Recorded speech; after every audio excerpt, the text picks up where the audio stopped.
gözlərinə bir baxıb dedim ki, mənə baxsın sənin o qara gözlərin.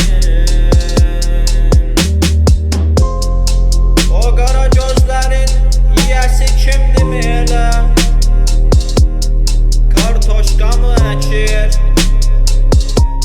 Yevlaxdakı sahələrə. O qara gözün yiyəsi elə mənəm. O qara gözün ənkəsi elə özüməm. O qara gözlər mənə necə elə baxır? Elə baxmasın axı, yanıb yaxılacam. Kurqanlardakı meyitlərə Allah rəhmət eləsin, Allah rəhmət eləsin.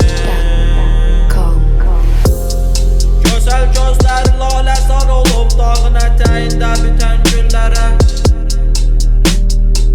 Sənə dediyim mahnı sözləri hekayəyə qarışıb olub demək.